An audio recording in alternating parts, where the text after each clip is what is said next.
we bring you Creeps by Night.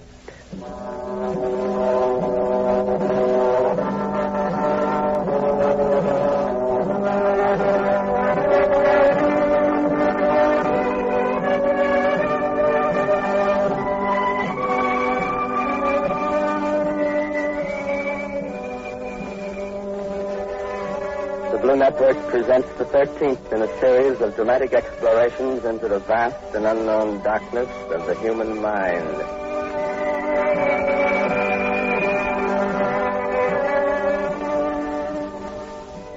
Tonight, in the absence of Boris Karloff, who has been your host on this program of mystery, we take the opportunity to introduce the man who henceforth will serve as your guide and companion along the dark and often terrifying pathway of the unexplored.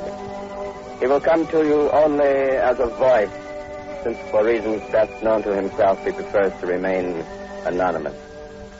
He stands before me now, ready to lead you into the dim and distant world beyond the realm of human understanding. Creeps by Night presents its master of mystery, Dr. X.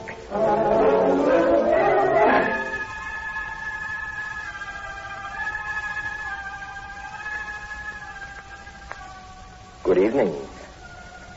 I have been asked to serve as your master of mystery on these weekly pilgrimages into the unknown, to choose for you stories that peer deep into the tortured souls of men and draw aside the shadowy curtain of the mind.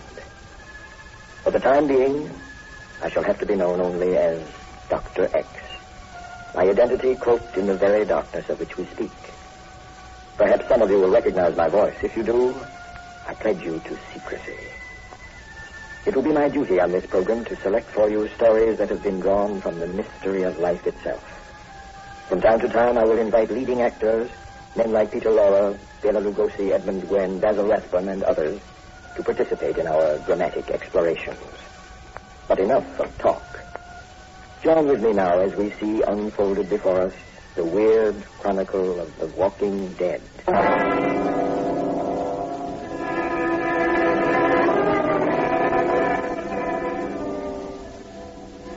Let me take you to the Black Island of Haiti, deep in the Caribbean, to a coffee plantation some 40 miles from the city of Port-au-Prince. It is long after dark, and the night is hot and sultry, deadly quiet, save for the rhythmic beating of native drums off in the distance. At long intervals, a human voice cries out, rising above the drums like the dismal wailing of a lost soul. On the porch of a cottage adjoining the plantation office, a man stares out into the darkness, obviously waiting for something. Suddenly, a car swings into the open gate, its headlights blazing. It pulls up before the cottage, and a gray-haired man, carrying a black bag, steps out. He mounts the steps, and the man waiting on the porch greets him. Dr. Nelson? Yes. I'm Walter Craig, manager of the plantation. Glad to know you, Mr. Craig. Sorry about being so late, but your call to the public health office somehow got lost in the shuffle. We've been under terrific pressure these last few days. It doesn't... Doctor. Too late, eh? One of your foremen, wasn't it? Yes. He's still alive, but I don't think there's much you can do for him. Well, I'll try. Where is he? Across the road in that hut. But before you see him, I think I'd better tell you something about this. Go ahead. The man's name is Leroux. He's a Frenchman. He was released from the penal colony last April on probation.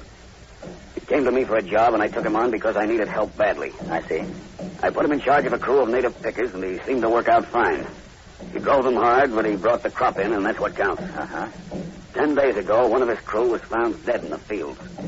Someone had hit the poor beggar over the head with a bailing hook and split his skull.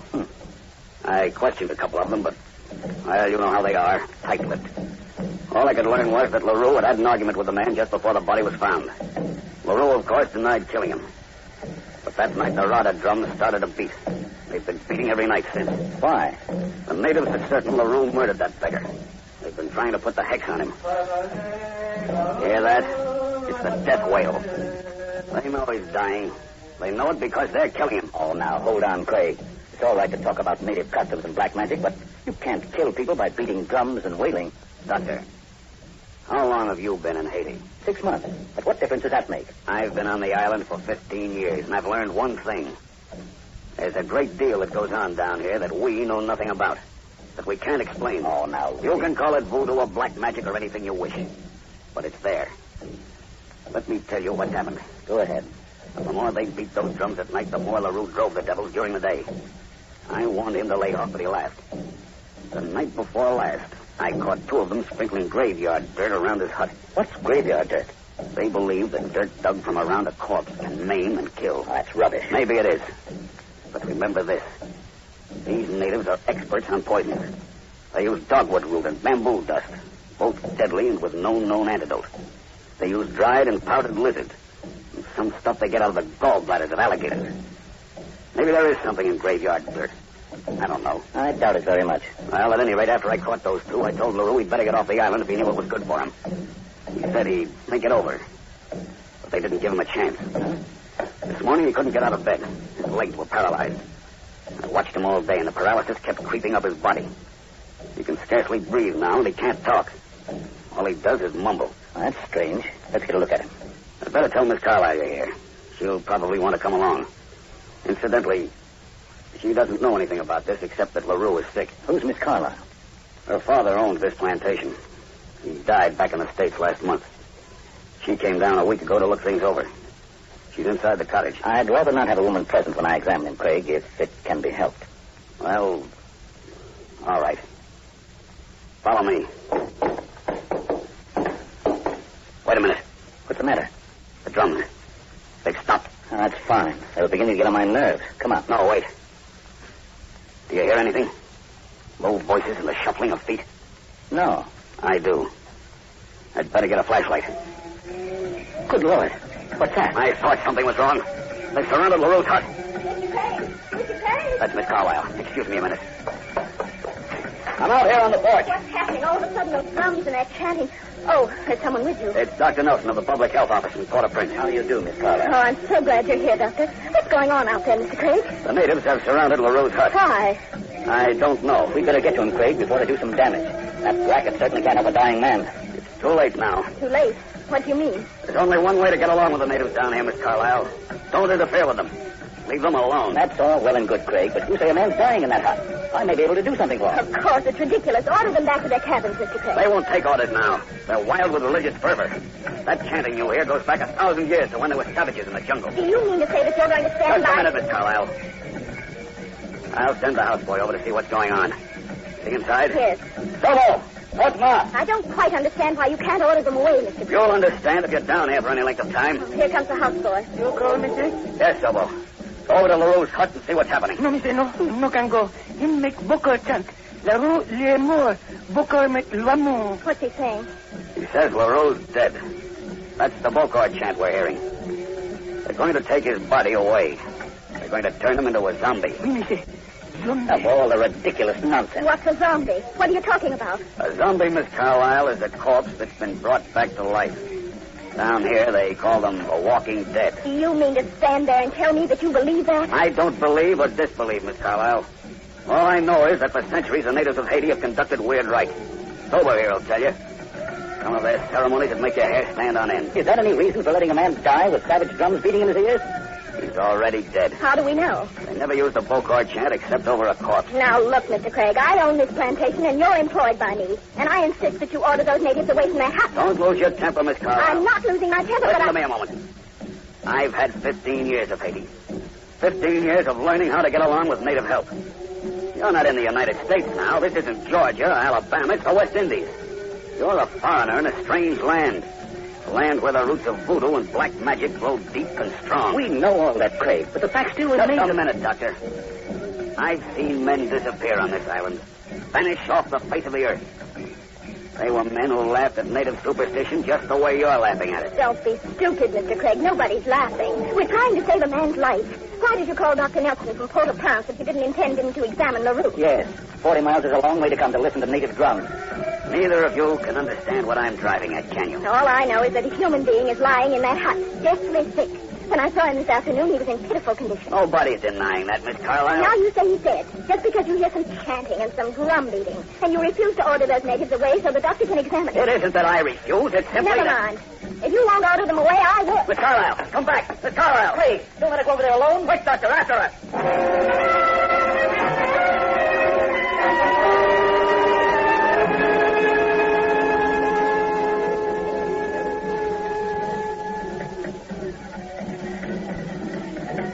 We'll never find her this way, Craig. We'd better go back to the house and phone for help. We've got to find her. I don't trust those devils tonight. I never saw anything like it. She ran across the road toward the hut, and before we could get to her, they swallowed her up like an avenging cloud. And then they were gone. That's how they work. Did they take LaRue's body with them? Yes. Come on. We'll take a chance and bust in on their ceremony. I may be able to keep them in check. Are you sure it's safe? I'm not sure about anything. Keep that flashlight off. I don't want them to know we're coming. Let's go. You know, it's always been a mystery to me why the authorities haven't stepped in to control these natives. They've tried, but it doesn't work. This stuff is a religion with them. That's no excuse for killing and kidnapping. They only kill when someone has done them harm. LaRue had it coming to him. What about Miss Carlyle? He tried to interfere in one of their sacred ceremonies. Hold up a minute. Huh? I can see the light of their torches. Where? Over behind their shack. See them flickering? Oh, yes, I see them now. What the devil? It's enough to make your blood run cold. That poor girl, if she's alive, must be out of her mind. Let's get a little closer. And keep your eyes open. They move like ghosts in the darkness. You can't hear them until they're on top of you. I certainly never expected to be stalking natives when I joined the public health service, I'll tell you that. Let's go. We'll sneak up behind the shacks and see what they're doing. All right. Incidentally, Craig, how many of them do you think there are? About 200. Good Lord. Under ordinary circumstances, they're quiet and peaceful. Oh, I should have known better than to keep LaRue on the plantation. All this is his doing. Well, it's too late now to blame anyone. Over this way, Doctor. Crouch down. There. You can see him now. Hold up. They're all kneeling in a circle, except the one in the middle. Who's he? The Bokor, I guess. The head man. Oh, they stopped chanting. Now what? I don't know. Anything can happen. Don't move. It's a new chant. He's asking them questions and they're answering. I've heard that before. I don't like the sound of it. But, Doctor, you stay here. I'm going to walk right into that circle. You'd better be careful, Craig. That automatic isn't going to be much help against 200 maniacs. They'll have to tear you to pieces. I doubt it. Anyway, it's worth a chance. But wait, I better go with you. No, this isn't your affair. It's mine. In case I do run into trouble, get back to the house as fast as you can and put in a call to the police. Yes, I will. Okay. Wish me luck. Good luck, Craig. What was that? It's Sobo. He's crawling up behind us. I wondered what had happened to him. Go back out. Bad stay here. We've got to find the girl, Sobo, the missing lady. No. Bokor man make kill chant. Bad. What did you say? That chant. It's the kill chant. Go back. Sobo bring Missy lady. You know where she is? Sobo find. Is she alive? Ask him. Missy lady lives, Sobo. Sobo find. Sobo bring back. Go. All right. Come on, Doctor. Back to the house.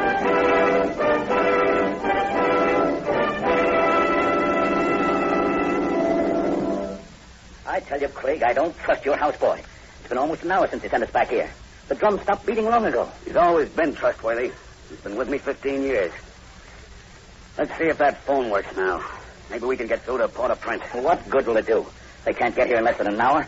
And anyway, the whole police department couldn't tackle 200 of them. Hello. Hello.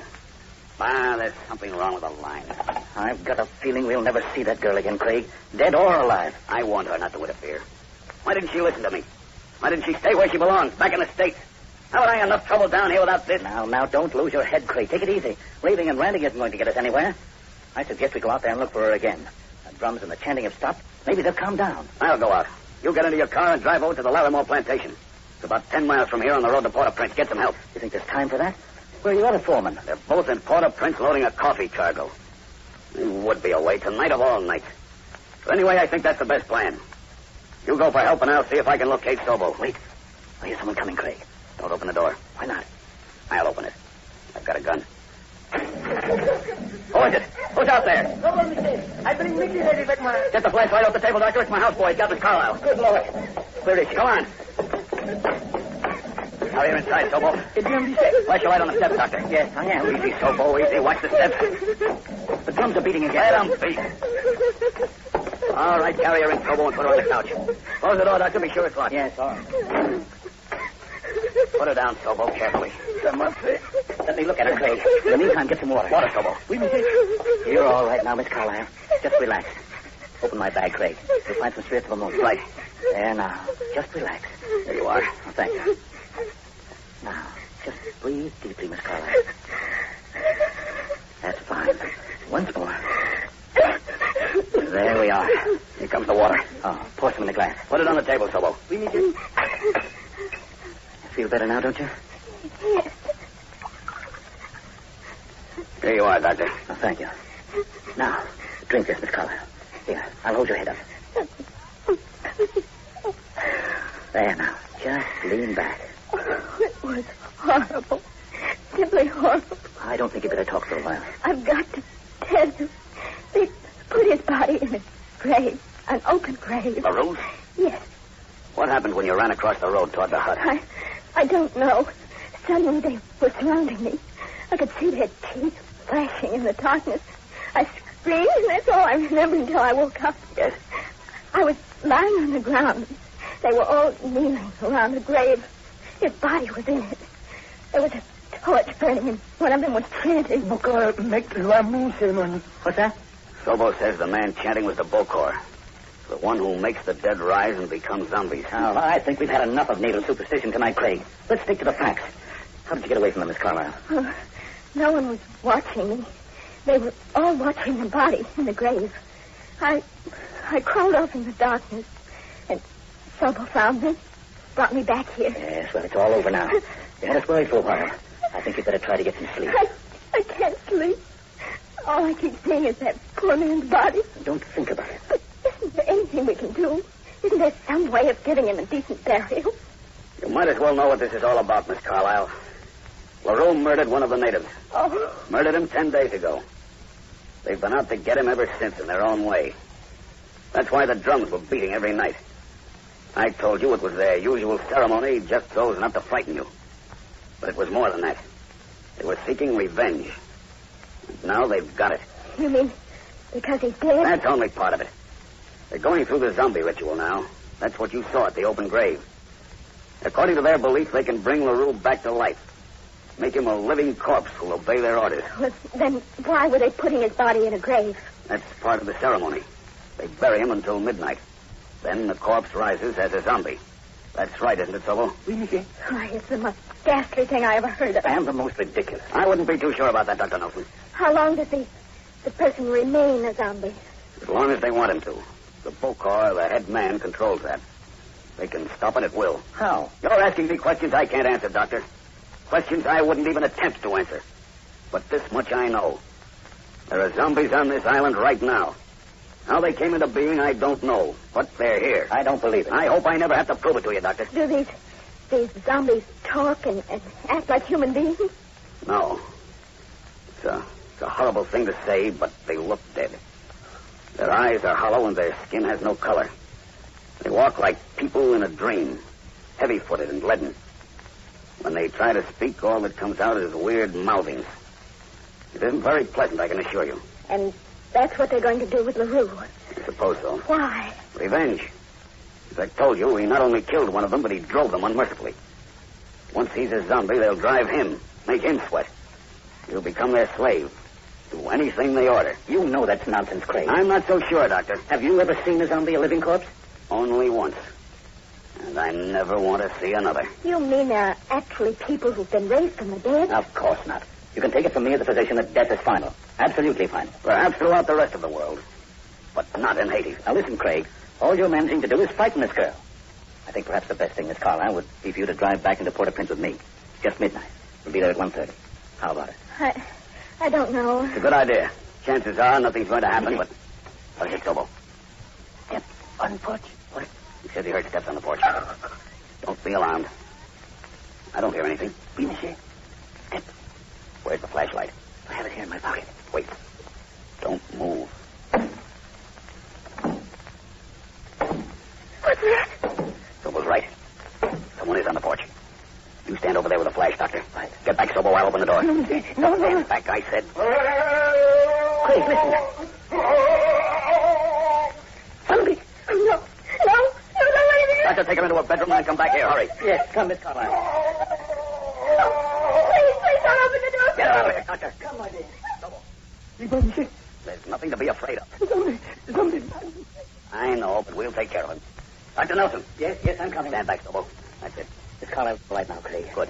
Now, stand behind me a little to the left and keep that flashlight on the door. You're not serious about it being a zombie, are you, Craig? Whatever it is, it didn't sound human.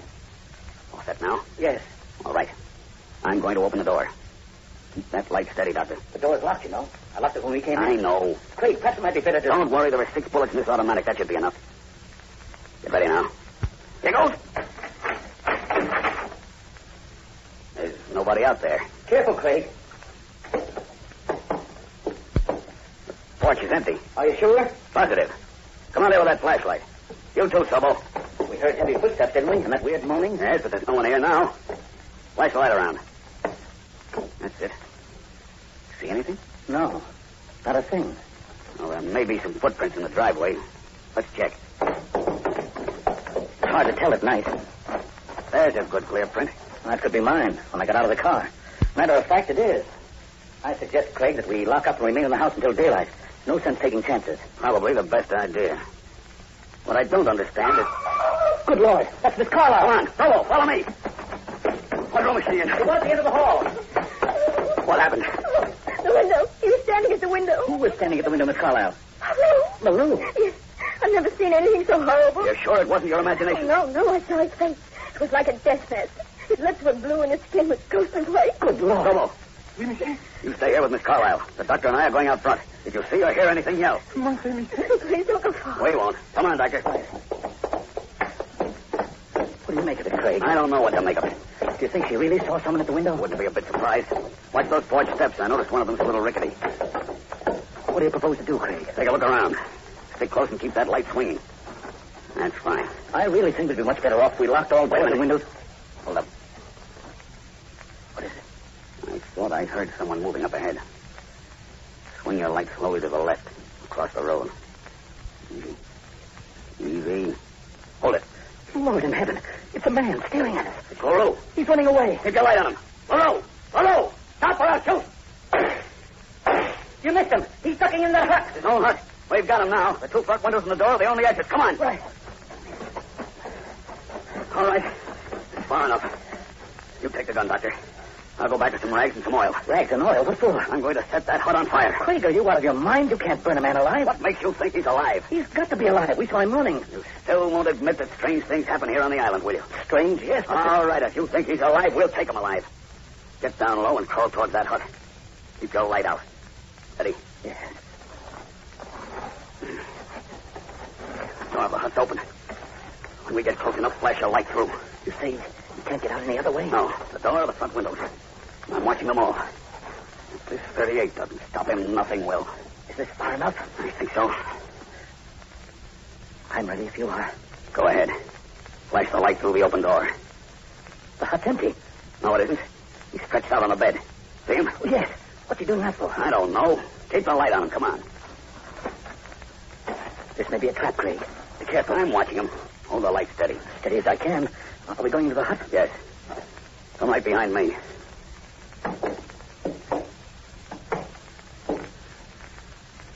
Well, there he is, Doctor. Hold the light, Craig. Let me get a look at him. Keep it on his face. Miss Carlisle was right. His lips are blue and his skin is ghostly white. Are you sure this man is LaRue, your foreman? Yes.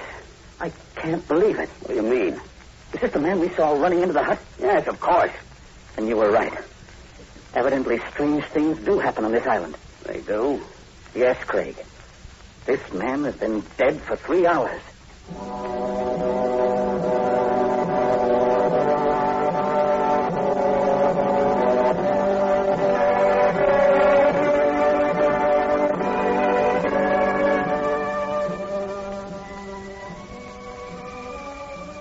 That, my friends, was The Walking Dead.